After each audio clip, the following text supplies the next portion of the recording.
నేను ఈ బుక్స్ కొని 3 years అవుతుంది. ఈ 3 yearsలో జస్ట్ లైక్ 3-4 days మాత్రమే చదివినా. అది కూడా ఎప్పుడు చదివినా అంటే స్టార్టింగ్లో కొన్నా కాబట్టి చదివినా అనమాట. ఈ బుక్సే కాదు, ఇంకా మన దగ్గర పీడిఎఫ్స్ ఉన్నాయి. అమ్మ 100, 150 ఇంకా చాలా పీడిఎఫ్స్ ఉన్నాయన్నమాట. బట్ ఫ్యాక్ట్ ఏంటంటే ఎప్పుడు చదివిందిలా పెట్టిందిలా, ఒకవేళ చదివినా గుర్తుండవు. సో ఎందుకు కొన్నా అంటే మోటివేషన్ స్పీకర్స్ వస్తారనమాట. So you have to read books, it will definitely change your life, అది బ్లా బ్లా బ్లా అని చెప్పేసి మనల్ని మోటివేట్ చేస్తారు. సో ఆ మోటివేషన్తో మా అమ్మని అడుగో నాన్నని అడుగో ఎవరినో అప్పు చేసి బుక్స్ కొంటాం అన్నమాట. కొన్న తర్వాత చదవం. ఎందుకు చదవం? What is the main reason? ఒకవేళ చదివినా ఎందుకు గుర్తుండదు? సో ఎలా చదవాలి? What is the correct way? So ఇక్కడ ప్రాబ్లం ఏంటంటే బుక్స్ కాదు, మనము కాదు, ఆ మోటివేషన్ స్పీకర్స్ కాదు. సో ఇక్కడ మెయిన్ ప్రాబ్లం ఏంటంటే మనం చదివే విధానం, the way we read a book. So solution ఏంటి? సో బేసిక్గా దీనికి 2 solutions ఉన్నాయి. ఫస్ట్ థింగ్ ఏంటంటే మనం సెలెక్ట్ చేసుకునే విధానం. సో మనం మోస్ట్ ఆఫ్ ద టైమ్స్ ఎవరో యూట్యూబర్ చెప్పారనో లేకపోతే రివ్యూ రాసాడనో ఇది బెస్ట్ బుక్ అని ఇచ్చాడని చెప్పేసి మనం బుక్స్ కొంటాం. బట్ మ్యాటర్ ఆఫ్ ఫ్యాక్ట్ ఏంటంటే బుక్స్కి మెయిన్ ఇంట్రెస్ట్ ఏంటంటే మన ప్రాబ్లమ్స్ సాల్వ్ చేయడానికి. సో బెస్ట్ వే ఏంటంటే మనకున్న ప్రాబ్లమ్స్ని మనం ఐడెంటిఫై చేయాలి. ఆ ప్రాబ్లమ్స్కి తగ్గ బుక్స్ సెలెక్ట్ చేసుకొని వాటిని చదివితే మన లైఫ్కి చాలా ఇంపాక్ట్ ఉంటుంది అనమాట. ఫర్ సపోజ్ నా ఎగ్జాంపుల్ చెప్తా. నేను ఆ టైంలో ఒక ప్రాబ్లం ఫేస్ చేశాను అనమాట. చాలా అనుకుంటుంటా బట్ అవి రియల్ లైఫ్లో చేయలేను. సో ఎగ్జిక్యూషన్ అన్నది మిస్సింగ్ అనమాట. సో నేనేం చేసిన అంటే గూగుల్లోకి వెళ్ళి బుక్స్ ఫర్ ఎగ్జిక్యూషన్ అని కొట్టినాను అనమాట.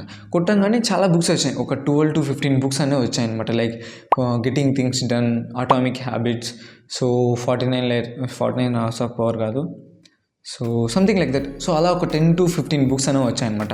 సో నేనేం చేసిన అంటే ఆ 10 to 15 బుక్స్ని కూడా డౌన్లోడ్ చేసాను. I will show you the folder, execution folder అని ఒకటి ఉంటుంది. సో నేను డౌన్లోడ్ చేసాను అనమాట. చేసిన తర్వాత ఆ 15 బుక్స్లో నుంచి ఒక్క బుక్ని మాత్రం సెలెక్ట్ చేసుకున్నా. సో ఆ బుక్ని ఎలా సెలెక్ట్ చేసుకున్నా అంటే లైక్ రివ్యూస్ చదువు దాన్ని చూసుకొని ఆ బుక్ని సెలెక్ట్ చేసిన. సో అలా అని మనకు అవసరం లేని బుక్, ఫర్ సపోజ్ లైక్ చాలా మంది ఫైనాన్స్ గురించి, సో నువ్వు డబ్బులు సంపాదించలేదు, నువ్వు ఫైనాన్స్ గురించి తెలుసుకొని మాత్రం ఏం చేస్తావు, నువ్వు ఇంప్లిమెంట్ చేయలేవు కదా. నాలెడ్జ్ ఉండాలా, but your life is not in the correct వే. నువ్వు డిసిప్లిన్గా లేనప్పుడు first discipline is most important కదా. సో నువ్వు డిసిప్లిన్ తర్వాత ఒక్కొక్క స్టెప్కి వెళ్తావు.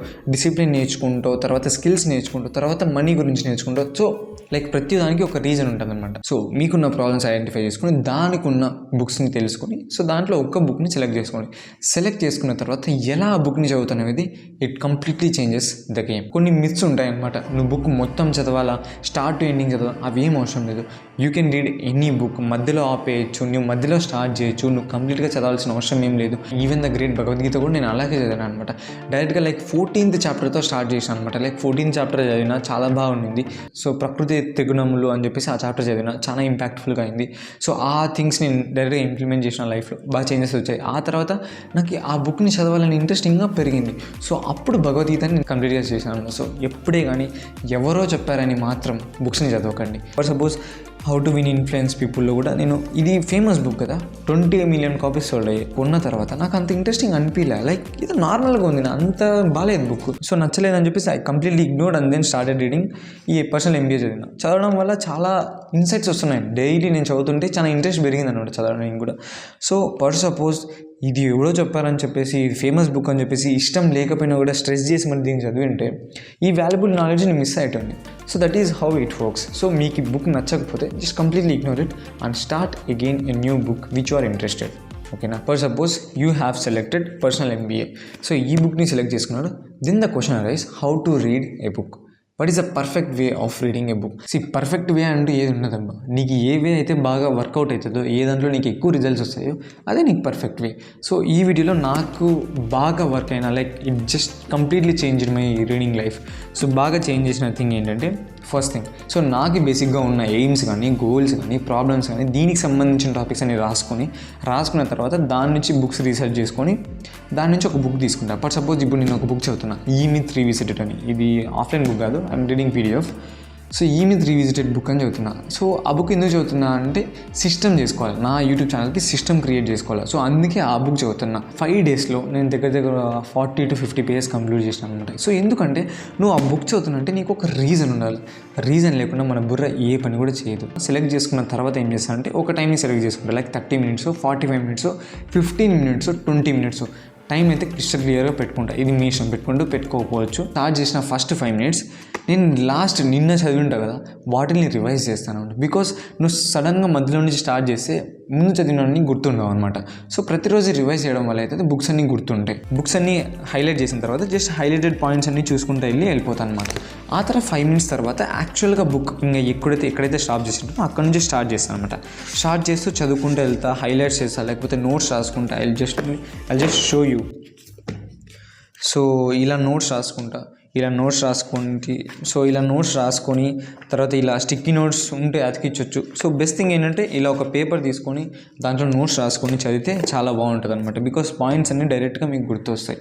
సో అలా రాసుకుంటూనే ఉంటాను. అండ్ దెన్ ఇంకా last 5 minutes, like for suppose 30 minutes తీసుకున్నామంటే first 2 minutes and then last 2 minutes is most important. So last 2 minutes ఏం చేస్తాను అంటే ఆ రోజు ఏం చదివానో అది కంప్లీట్గా జస్ట్ ఒక రివైజ్ చేస్తాను అనమాట. సో రివైజ్ చేయడం వల్ల నాకు బాగా గుర్తుంటాయి. బుక్స్ చదవడం వల్ల ఇంకొక అడ్వాంటేజ్ ఏంటంటే it completely changes your mind. బుక్స్కి, వీడియోస్కి, ఆర్టికల్స్కి ఉన్న మెయిన్ డిఫరెన్స్ ఏంటంటే వీడియోస్లో you're completely distracted, you're not even thinking. ఈ వీడియో చూస్తున్నప్పుడు మీరు అసలు మీరు ఆలోచించరు. But when you're reading a book, మీరు చదివే ప్రతి పాయింట్ని మీరు అనలైజ్ చేసుకుంటారు, అర్థం చేసుకుంటారు, దాని గురించి ఇంకా ఆలోచిస్తారు. సో అందుకే బుక్ రీడింగ్ అన్నది చాలా late process but effective process than these videos. So videos చూడడం కంటే like read these books. So బేసిక్గా నాకు కొన్ని సజెషన్స్ ఉంటాయి, ఇవనే కాదు. సో బేసిక్గా కొన్ని బుక్ సజెషన్స్ ఉన్నాయన్నమాట, ఇవి చదవండి. సో అవే చదవడం కాదు, ఫర్ సపోజ్ ఈ ప్రాబ్లం ఉంటే మీరు ఈ బుక్ చదవండి అనమాట. For suppose time management problem ఉందనుకోండి, మేక్ టైమ్ అనే ఒక బుక్ ఉంటుంది, I will definitely recommend you. And second one is ఎవరైతే ఎగ్జిక్యూషన్ చేయకుండా పోతుంటారో, లైక్ చాలా అనుకుంటారో చేయలేకపోతుంటారో, దానికి బెస్ట్ బుక్స్ వచ్చేసి నేను చదివిన 2 బెస్ట్ బుక్స్ ఏంటంటే atomic habits and then finish what you start అని. సో ఈ 2 books చాలా బాగుంటాయి. అండ్ దెన్ రిలేషన్షిప్స్ గురించి అయితే నేను విన్న బుక్ అయితే నాట్ డై అలోన్ అని. అండ్ దెన్ కమ్యూనికేషన్ పరంగా అయితే టాక్ లైటెడ్ అనేది బుక్ చాలా బాగుంది. సో బుక్సే కొనాలని ఏం లేదు, you can read PDFs two. So PDFs కూడా చాలా బాగుంటాయి. I love PDFs than books. ఇవన్నీ కాదు, ఒక లైఫ్ బుక్ కావాలంటే I definitely recommend Bhagavad Gita. So ఇవన్నీ జస్ట్ ప్రొడక్టివిటీకి మాత్రమే, బట్ లైఫ్ పరంగా అయితే Bhagavad Gita is the best book. So ఇంతవరకు వచ్చారంటే మీకు నిజంగా బుక్ చదవాలనే ఉంటుంది. So what I will highly recommend you is, ఒక దగ్గర కూర్చోండి, మొబైల్ అన్నీ పక్కన పెట్టేసి ఒక దగ్గర కూర్చొని, ఫర్ సపోజ్ నా లైఫ్లో ఏం ప్రాబ్లమ్స్ ఉన్నాయి, మీ గోల్స్ ఏంటివి, లేకపోతే మీరు దేని గురించి తెలుసుకోవాలనుకుంటున్నారు, ఈ 3 things స్పెసిఫిక్గా ఒక టాపిక్ సెలెక్ట్ చేసుకొని ఆ టాపిక్ గురించి ఒక బుక్ సెలెక్ట్ చేసుకొని ఆ బుక్ని మాత్రమే చదవండి. ఆ బుక్ని కూడా స్టార్ట్ చేయకండి, లైక్ కంటెంట్స్ చూడండి, జస్ట్ ఓవరాల్గా పైన సమ్మరీ కానీ లేకపోతే ఓవరాల్గా చూసి మీకు నచ్చితే మాత్రమే బుక్ మొత్తాన్ని చదవండి. అండ్ బుక్ మొత్తం చదవాలనే రూల్ కూడా ఎక్కడా లేదు. ఫర్ సపోజ్ మీకు ఏ బుక్ నాకు అదంతా ఉంది, నాకు ఒక బుక్ సజెస్ట్ చేయంటే I will suggest you Bhagavad Gita, atomic habits, finish what you start. ఈ 3 books అనేవి నా లైఫ్ని కంప్లీట్గా చేసేసి. మీరు ఇంకొక ప్రూఫ్ కూడా ఇస్తాను అనమాట. ఈ ప్రతి క్రియేటర్ ఈ బుక్ నా లైఫ్ని కంప్లీట్గా చేంజ్ చేసిందని చెప్తారు. ఎందుకు? ఫర్ సపోజ్ వాళ్ళ లైఫ్లో ఒక ప్రాబ్లం ఉంటుంది, ఆ ప్రాబ్లమ్ని ఆ బుక్ సాల్వ్ చేసింది కాబట్టి అది బెస్ట్ బుక్ అయింది కదా. పెద్ద ప్రాబ్లమ్ని సాల్వ్ చేయబట్టి అది బెస్ట్ బుక్ అయింది. సో అలానే బుక్స్ అన్నవి మన ప్రాబ్లమ్స్ని సాల్వ్ చేయడానికి మాత్రమే ఉన్నాయి, ఓకేనా. సో ఆ ప్రాబ్లమ్ని ఐడెంటిఫై చేసుకొని దానికి తగ్గట్టు బుక్స్ చదివితే బాగుంటుంది. So that's all for this video. Until then, it's your Hemant Krishna signing off. Bye.